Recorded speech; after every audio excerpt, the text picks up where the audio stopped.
não adianta Deus multiplicar as suas bênçãos em nossas vidas se a gente não cuidar delas. Porque vai ser mais ou menos como colocar água num balde furado. A água está entrando por um lado e ela está saindo pelo outro.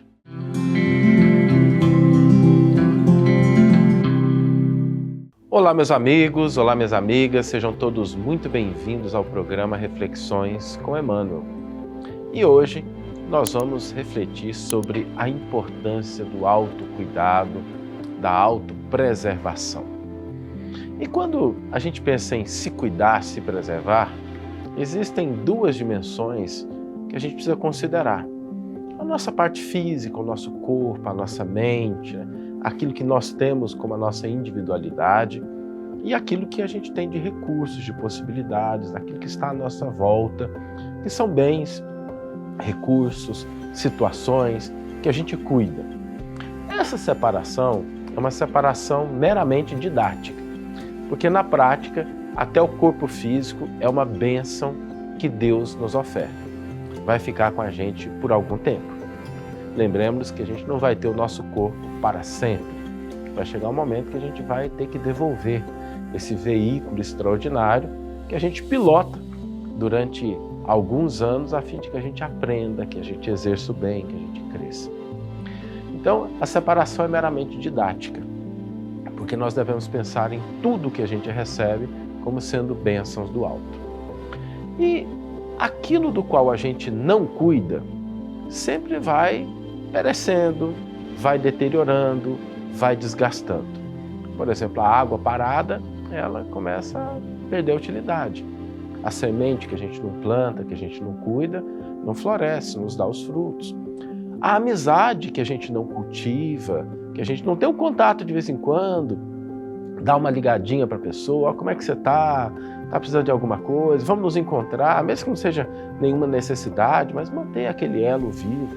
Relacionamentos que a gente não zela por eles, não cuida em todas as suas dimensões, acabam se perdendo. Os recursos que a gente tem à nossa disposição, sejam recursos financeiros, recursos materiais, recursos de conhecimento, a gente precisa cuidar deles também, porque senão eles se perdem. As posições que a gente ocupa, a gente vê pessoas que, por exemplo, têm posições de visibilidade, de influência, mas por não cuidarem do que dá a base de integridade para aquela posição, acabam perdendo.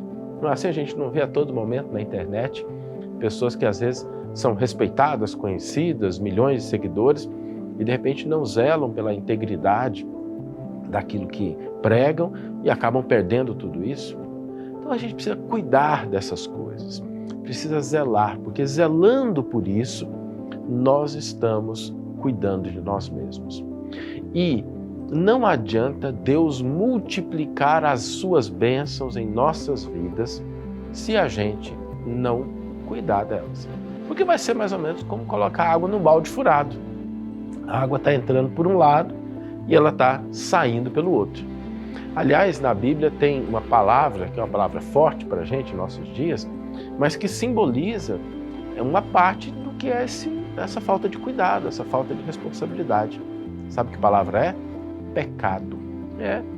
Pecado, na Bíblia, amartia, que pecado vem do grego, amartia, significa esse erro. Você deveria cuidar de uma coisa de uma determinada forma, você erra.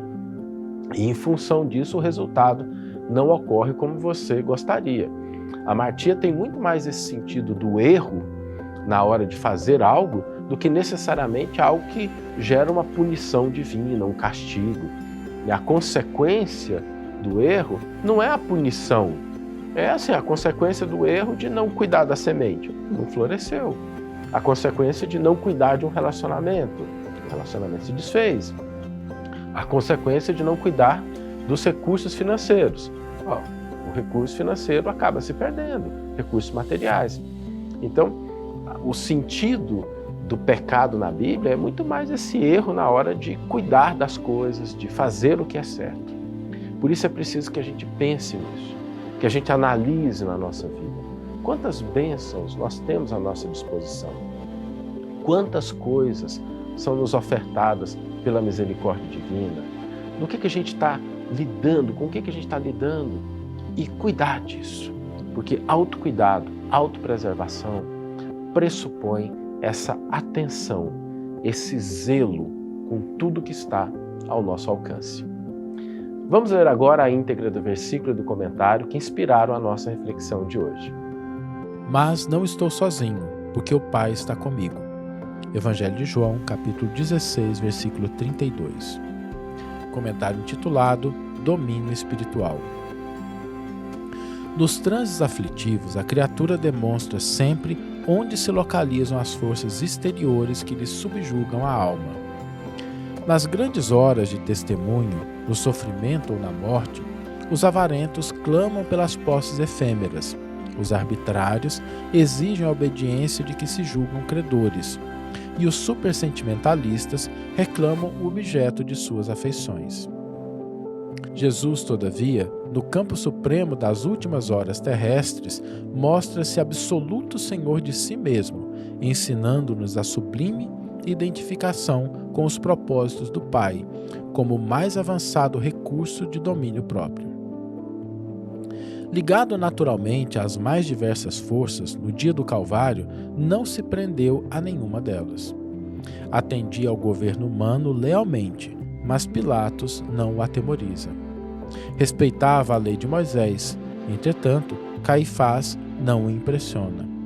Amava enternecidamente os discípulos, contudo, as razões afetivas não lhe dominam o coração. Cultivava com admirável devotamento o seu trabalho de instruir e socorrer, curar e consolar.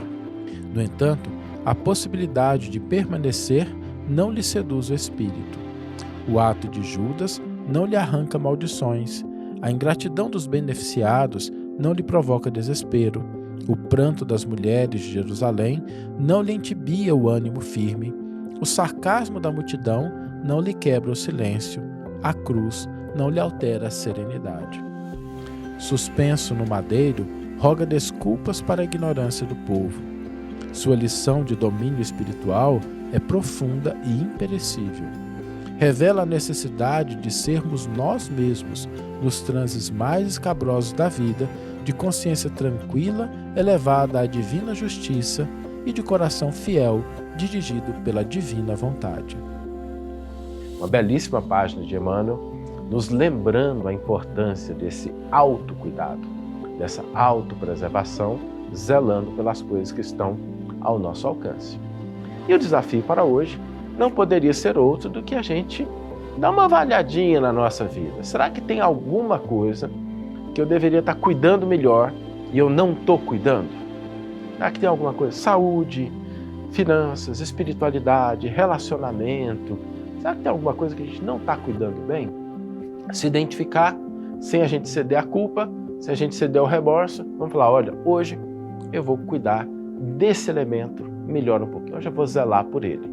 Porque precisamos nos lembrar que a vida floresce quando nós cultivamos com zelo cada elemento que nos foi confiado. Que tenhamos todos uma excelente manhã, ou uma excelente tarde, ou uma excelente noite, e que possamos nos encontrar no próximo episódio. Um grande abraço e até lá.